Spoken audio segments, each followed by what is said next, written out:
YOLO!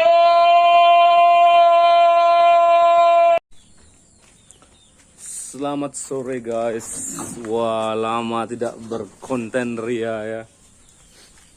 Jadi mohon maaf tidak pernah buat konten karena tidak ada bahan. Jadi saya bingung juga sih mau buat konten tentang apa, betul guys.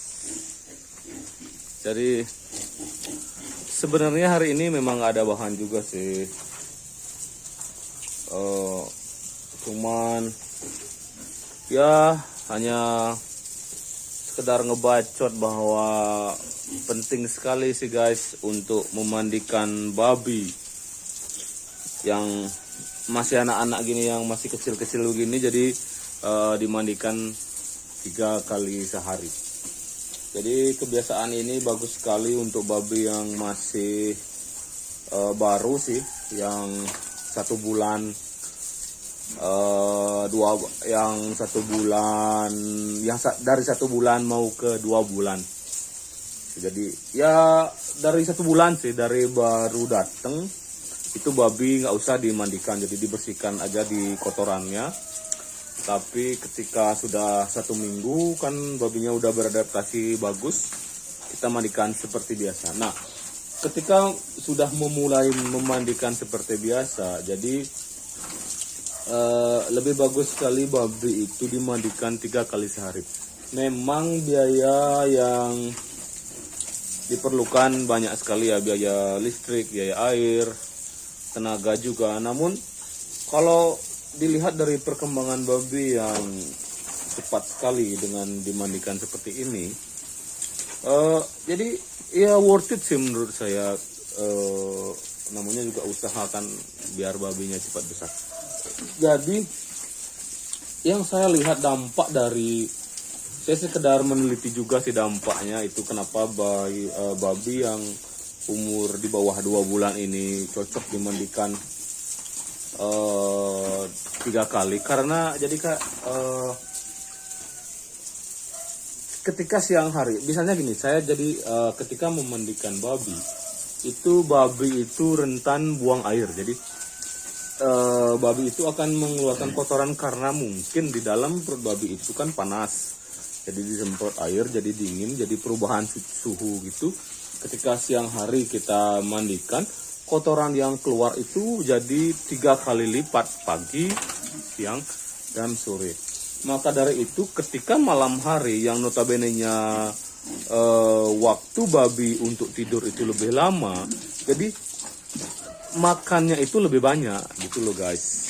Misalnya nih, tadi kan sudah saya mandikan nih, ini sekarang sore sih. Sekarang saya di ketiga kalinya ini. Ya, mungkin saya ke babinya aja deh, karena nggak bagus di muka saya diperlihatkan. Nah, ini guys. Jadi usia babi saya ini itu usianya 1 bulan 5 hari sih kayaknya. Ya, 1 bulan 5 hari. Ya. Jadi ini ya menurut saya nafsu makannya itu lebih banyak di sore hari guys. Itu loh, jadi karena siangnya itu saya semprot seperti ini. Jadi kotorannya ini nggak usah sih. Ya mungkin bisa, cuman nggak perlu. Cuman ini loh, yang pentingnya itu adalah babinya ini kena air gini di bagian perut ini. Nah, di siang hari itu mereka akan buang air lebih banyak gitu. Jadi kotorannya yang keluar dari perut itu lebih banyak keluar. Nah, akan menghasilkan perut yang lebih kosong guys. Jadi dengan perut kosong itu, ketika sore hari babi makan pun lebih banyak, begitu loh. Nah, karena makannya lebih banyak, jadi pada malam hari itu perutnya penuh. Dan durasi tidur mereka memang lebih lama, karena besok paginya itu saya beri makan jam 7 pagi. Jadi misalnya nih sekarang saya kasih makan jam 4 sore. Ini sekarang jam 4 sore. Saya kasih makan sampai besok paginya ke 4 sore itu aja udah 12 jam.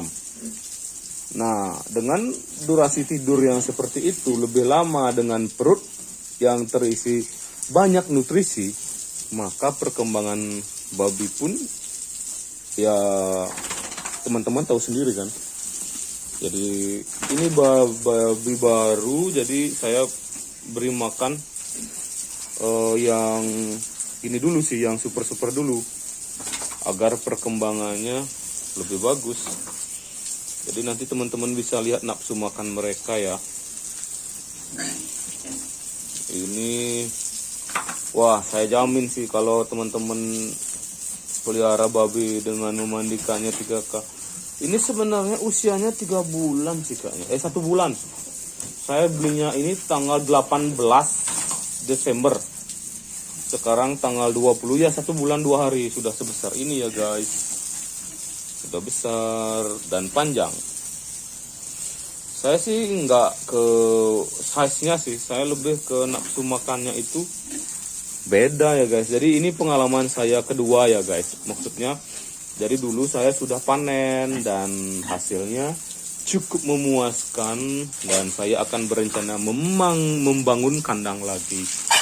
Jadi saya akan menambah modal. Jadi ya modalnya udah ada sih, cuman saya akan memperbesar usaha ini karena yang saya lihat potensinya bagus sekali kalau di Bali ya guys. Karena babi itu menjadi kebutuhan primer, karena daging babi itu sudah jadi makanan favorit kuliner yang ada di Bali ya guys ya. Tentunya babi ini penting tuh, jadi semoga aja nggak ada penyakit seperti 2 tahun lalu ya guys. Karena yang saya lihat potensi dari usaha ini sangat menjanjikan sekali ya. Jadi untuk teman-teman yang ingin mencoba usaha ini, silakan ya. Ini worth it dicoba sih. Untuk teman-teman yang mau buka usaha babi seperti saya ini, untuk pedaging atau penggemukan, tidak usah ragu ya guys.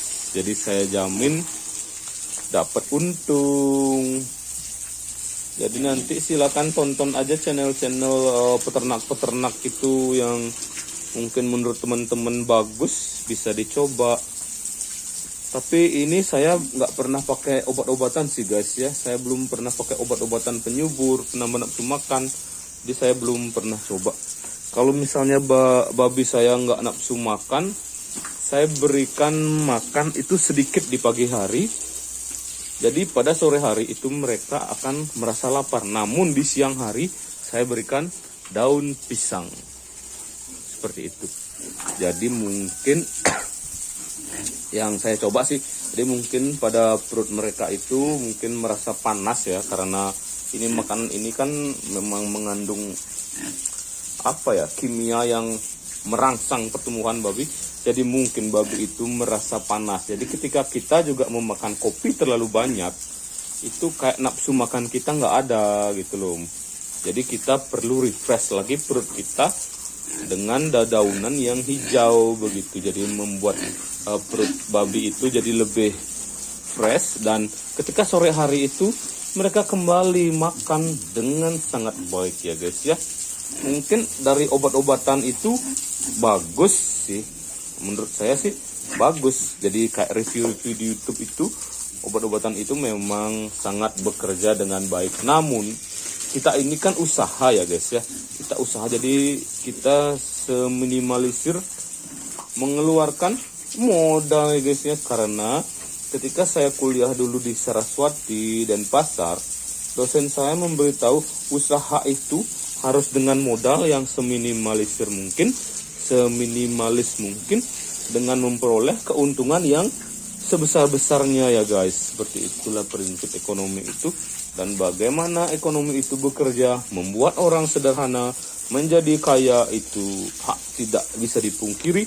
Modal kecil, untung besar ya guys ya.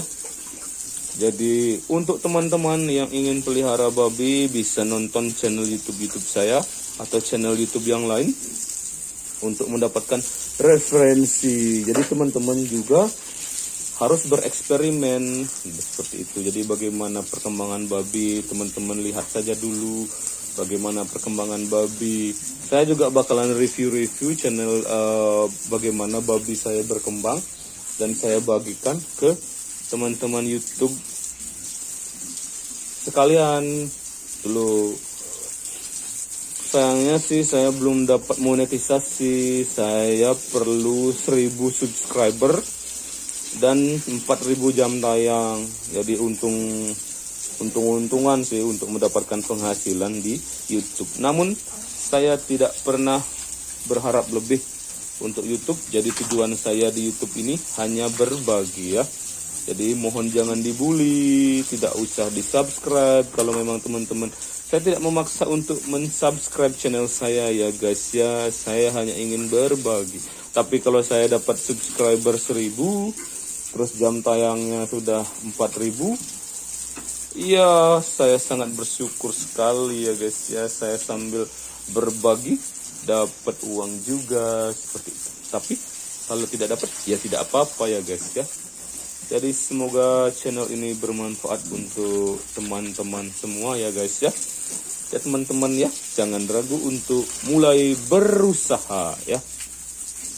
Karena seperti kata Cak Lontong ya guys ya, hidup yang tidak dipertaruhkan tidak akan dimenangkan. Jadi kalau kalian tidak masang togel, jangan berharap dapat uang jatuh dari langit ya guys ya. Jadi setiap usaha itu ada hasil. Jadi seperti kata-kata Semar ya, ketika kita berusaha mungkin kaya, mungkin tidak. Jadi kalau kalian tidak berusaha ya sudah pasti tidak kaya ya guys. Seperti itu. Dan jangan lupa ketika beternak babi, peliharalah ayam kampung ya guys. Karena sisa-sisa makanan babi itu loh kan bisa dimakan sama ayam kampung. Jadi kalian bisa bekerja satu bekerja kalian dapat hasil 2 kali. Kalian bisa panen ayam kampung, bisa dipotong, lalu juga bisa dijual untuk sabung ayam ya guys ya. Salah satu budaya tradisional Bali ini sabung ayam ya. Tapi di setiap daerah ada juga sih. Itu memang tidak bisa dihilangkan karena itu adalah warisan nenek moyang ya. Jadi semua ada plus minus. Judi pun ada plus, ada juga minusnya. Oke guys, sekian bacotan saya yang mungkin bermanfaat dan mungkin tidak ya guys ya. Kalau bermanfaat ya terima kasih. Kalau tidak ya nggak apa-apa ya guys ya. Ditonton aja saya sudah seneng. Apalagi yang di subscribe. Jadi please comment, like, and subscribe channel Catur Harapan TV untuk menyemangati saya dalam membuat konten-konten berikutnya. Jadi mohon maaf, ini hanya peternakan amatir. Tips-tips dari saya berdasarkan pengalaman saya sendiri dan juga pengalaman orang lain yang saya sering menjadi informasi dari channel YouTube saya ini ya guys ya. Jadi mohon dimaafkan. Besar sekali babi saya guys. Ini 1 bulan ya guys. 1 bulan 5 hari sudah sepanjang ini. Oke guys, sampai ketemu di video berikutnya. Bye bye. Ciao bello.